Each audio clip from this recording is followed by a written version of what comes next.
Hey guys, this is Brad and Mike from Dallas Geek, and today we're going to talk about Rick and Morty. If you're not watching it, I don't know what you're doing with your life. Rick and Morty, we are on season 3, and cat hair. Oh, thank you. Trying to keep it away from your coffee. Thank you. So yes, we are in the middle of season 3 for Rick and Morty. Hey, those are new shoelaces. Keep going. I love it. Anyway, Get them now, you jerk. if you haven't seen Rick and Morty yet, you're missing out on one of the best shows on TV right now. It's not even close, dude. It's not even close. It's amazing. So, why should everybody go check out Rick and Morty, Mike? This is easily one of the most demented, screwed up, bizarre, twisted shows on TV, but on top of that, it's hilarious, it's inventive, it's creative. Yeah. There's nothing on TV like it. Like, nothing. Considering the original concept that was pitched to the network was a much more disturbed version of Back to the Future, where Doc Brown was a drunk and Marty was a complete idiot, and it turned into this. No. I gotta say, this is probably the best possible outcome we could have hoped for from that original pitch. I mean, it's pretty damn impressive. Like, so what have they done this season? This season alone, they did their Mad Max parody. Yep. They showed the much anticipated season 3 premiere on April Fool's Day and ran it on a constant loop for 24 hours. Yep. To troll the shit out of people. They Pickle Rick. I don't even. What the heck was the Pickle Rick episode parodying? Because I know it seemed familiar. I don't think it was a parody. I think it was just, we had the whole thing where he like ends up in some embassy. Yeah. And he's like, it was like a parody of 80s action. Yeah. Yeah. Just the most ridiculous, cheesy 80s action. And yeah, I mean, in previous seasons, we've had a parody of Inception, which was one of my favorite episodes. It was a great episode. Scary Terry bitch. Scary Terry bitch. Such a great episode. Oh my gosh. You had. Well, there was that was the same episode where the dogs become sentient. Yeah, so that you had the parody of Lawnmower Man. Yeah. What else? You had Jurassic Park. Oh, such a great episode. Anatomy Park, where they shrink him and they basically, which was also in a way a semi-parody of Osmosis Jones as well, or Inside Out, depending on how cheery you want to think their inspiration was. Don't move. Hepatitis can't see us if we. Oh no, wait, that's just a T-Rex. That episode was so great. Oh, what else? I mean, God, the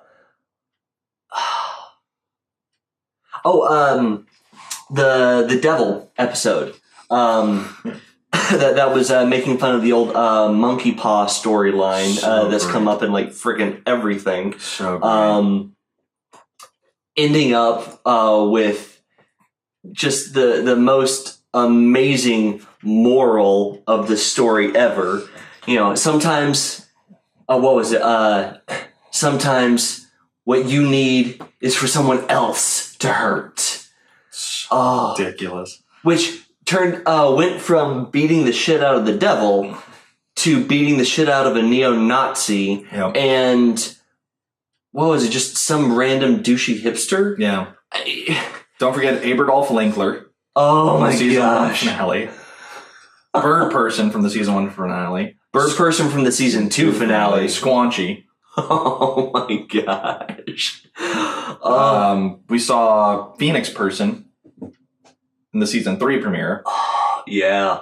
Oh, and of course, how could we not talk about from the season 3 premiere the real life effect of what the season 3 premiere had, which was bringing back was it Burger King? McDonald's. McDonald's Szechuan sauce. So ridiculous.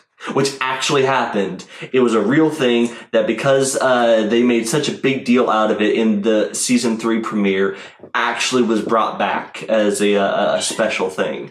It's ridiculous. Like, this show is it's had so far beyond screwed up. But it's had effects on pop culture. It's had effects on actual culture. Yeah. And it is the best satire that has come out since South Park. I don't even I don't think there's any doubt about that. I mean, even considering what South Park has done to reinvent their demented sense of humor in the last couple seasons, this is still so far beyond even what South Park has been able to do, and they've done it in such a short time. This show is so screwed up, but it's so brilliant at the same time. Like, it's amazing. I love every bit of it. Which actually surprised me, because there are so many people, there have been so many articles I've seen online talking about how great the first episode of this season was, but since then, they have, people have been feeling like the creativity for this season has started to fall off a bit. Which I think is hilarious. Because it's absolutely the exact opposite of the truth. I mean, the Mad Max parody was some of the best material that they've done.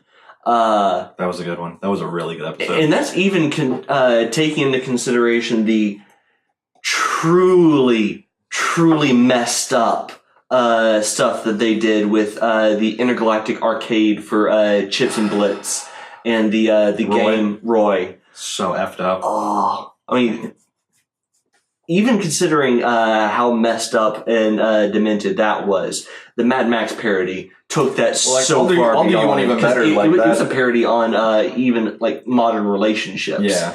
To a point. And but I'll do you one even better. Like that Blitz and Chips episode, introduced probably my favorite character from the entire series. That was in all of 10 minutes of an episode. Crumbopulous Michael. Crumbopulous Michael. Kids, old people, doesn't matter. I just love to kill. Hi, Morty. My name is Crumbopulous Michael. I'm an assassin, and I work with your grandfather. I buy guns from your grandfather. So ridiculous. Did you just give him a card? Oh my gosh. I just love to kill. It's amazing. He's in the episode for 5 minutes. Oh yeah. And just it's stuff like that where you just get these characters that pop up where you're like, how the hell did they think of that? Oh yeah. But Aberdolf Linkler. Rick's twisted idea of splicing the DNA of Abraham Lincoln and Adolf Hitler to create the ultimate leader. Well, then you also have the fact that because they can jump between parallel universes from episode to episode, they can do literally anything with the storyline, and you don't have to worry about continuity problems, because they can just pass it off as, oh, well, this episode started off before we even saw what happened in a different alternate universe. What's even better is they destroy the world in an episode in season 1. Then they find a universe, or I guess a dimension, alternate dimension, where they die and they just take their places. Yeah. And they bring that, and that comes full circle in the season 3 premiere. Yeah. Which is so brilliant. And then you come back and anytime you have questions about, well, how is this in continuity with this, even if you don't want to just chalk it up to, oh, well, they don't have to worry about sticking to continuity. They actually... You have guys like Game Theory, on Matt Pat's second channel, Film Theory, that's actually gone in and, guys like him that have gone in and made videos pointing out how you can tell which universe each episode takes place in, so you can actually see just how deep the writers have thought about continuity to go, oh no, all this that happened in this episode and this episode over here can happen because they're in continuity with each other, but then these episodes over here were in continuity with each other, and this was the outlier because it's over in this universe, but you can tell because this background detail and this background detail match up with each other, so you can tell, oh, this is universe this is universe this, and anytime they go back to it, they keep those same background details the same, and it's always there. And so if you are really wanting to be a hardcore fan to pay attention to that, you have that extra level you can dive. So it's great. There's the Council of Ricks. Yep. Well, was the Council of Ricks. Right. Once again, if you haven't seen it, get through it. Watch season 3, the season 3 premiere, and you'll understand. Watch the entire show if you haven't watched. Well, yeah, it. I mean, each season's only about 12 episodes. 10 or 12? 10 or 12 30-minute episodes. And they're all online. I mean, you can find them easily online. And we're only, about 5? This was episode 4, episode 5. The most recent one. 4, I think. Yeah. Okay, so we're only about 4 episodes into season 3. So you can get caught up in actually a really good amount of time with the way some of you people binge watch on Netflix. Oh, I've binged the first 2 seasons in less than a day. Yeah. So, I go back and rewatch this stuff all the time just to be able to see if I can find anything else that I missed the last time. And usually I find something. And I've already gone through the entire series. I swear at this point it's probably been like 10 or 12 times. I keep finding new stuff. I mean, it goes to show just how much effort Dan Harmon and Justin Roiland have put into their thought process on the show. As much as they'll try to blow it off as, oh no, we're completely messing around. We're just having fun with whatever seems ridiculous at the time. There's clearly a lot of thought that's gone into really adding levels to this, just continually more levels, and it makes it amazing. So yeah, you're putting too much pressure on yourself, Scary Terry. Oh. That's such a great episode. Oh my gosh. That's a great episode. That's a fantastic. That's like, oh my God, it's so brilliant. Oh. You can run, but you can't hide, bitch. You know, he keeps saying that, Rick. What if we actually could hide? Oh my gosh. Or what is it they say when he first pops up? Like, he looks like a copyright-friendly knockoff of an 80s horror icon. With knives or with swords for fingers instead of knives. It's just some of the most brilliant stuff on TV. It's the most creative stuff on TV right now. Yeah. So and of course, Titanic. The Titanic parody that they did, that was the other half of the storyline for the season 1 finale. Where the parents were going off to the Titanic vacation. The ship didn't sink. The ship didn't hit the iceberg. Yeah, but in the end, it was a Titanic experience where you rode the Titanic and it would hit the iceberg and sink. And oh my gosh! By the way, thank you, Dan Harmon and Justin Roiland for bringing Sarah Chalkin to voice this. Yeah. It has been Beth. Wonderful to see her in something like this, because I mean we enjoyed seeing her in Scrubs, but this is so much more twisted than anything that came up in there, and it's amazing. I think she does some of the best stuff in the show outside of the actual interactions between Rick and Morty and Summer. And now this summer, the season Summer. So yeah, it's great.